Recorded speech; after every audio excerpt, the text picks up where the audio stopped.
রাজধানীর বংশালে ভূমিকম্পে ভবন ধসে পড়া রেলিংয়ের আঘাতে নিহত বাবা ছেলে আব্দুর রহিম ও রিমনের দাফন সম্পন্ন হয়েছে লক্ষ্মীপুরের নিজ গ্রামে। কিশোরগঞ্জের পাকুন্দিয়ায় পারিবারিক কবরস্থানে সমাহিত করা হয় আরেক পিতাপুত্র দেলোয়ার হোসেন ও তার ছেলে ওমরকে। এছাড়া স্যার সলিমুল্লাহ মেডিকেল কলেজ হাসপাতালের শিক্ষার্থী রাফির মরদেহ পৌঁছেছে বগুড়ায় তার গ্রামের বাড়িতে। দুপুরে জানাজা শেষে দাফন সম্পন্ন হবে তার।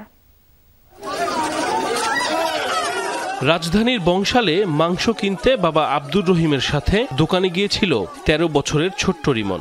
শুক্রবারের ভূমিকম্পে ভবনের ধসে পড়া রেলিংয়ের আঘাতে সেখানেই মৃত্যু হয় তাদের। গ্রামের বাড়ি লক্ষ্মীপুরে মরদেহ পৌঁছালে আর্তনাদ করে ছুটে আসেন স্বজনরা।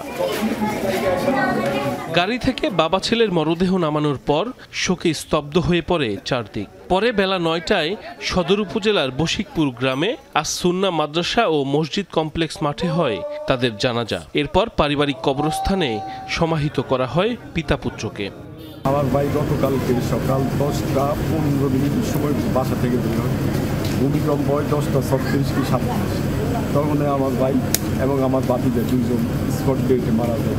গতকালকে যে ঘটনাটি ঘটছে এটা অত্যন্ত মর্মান্তিক ঘটনা। আমরা আশা করব ভবিষ্যতে যাতে এই ধরনের ঘটনা না ঘটে। ভূমিকম্পের সময় নরসিংদী পলাশের গাবতলী এলাকায় পরিবারের সাথেই ছিলেন দেলোয়ার হোসেন। এ সময় একতলা ভবনের সিলিং ধসে গুরুতর আহত হন দেলোয়ার ও ছেলে ওমর। পরে উদ্ধার করে ঢাকা মেডিকেলে নেওয়া হলে চিকিৎসাধীন অবস্থায় মৃত্যু হয় তাদের। এরপর নরসিংদীতে প্রথম নামাজে জানাজা হয় বাবা ছেলের। পরবর্তীতে কিশোরগঞ্জের পাকুন্দিয়ায় দ্বিতীয় নামাজে জানাজা শেষে পারিবারিক কবরস্থানে দাফন করা হয় দেলোয়ার হোসেন ও তার ছেলে ওমরকে। মরহুম দেলোয়ার হোসেন উজ্জ্বল আমাদের ইউএমসি জুট মিলের একজন কর্মচারী ছিলেন। অত্যন্ত সদালাপী, সৎ এবং ভালো মানুষ ছিলেন।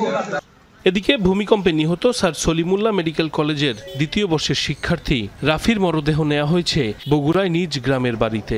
দুপুরে নামাজে জানাজা শেষে পারিবারিক কবরস্থানে তাকে দাফন করা হবে। সাইফ আহমেদ, যমুনা নিউজ।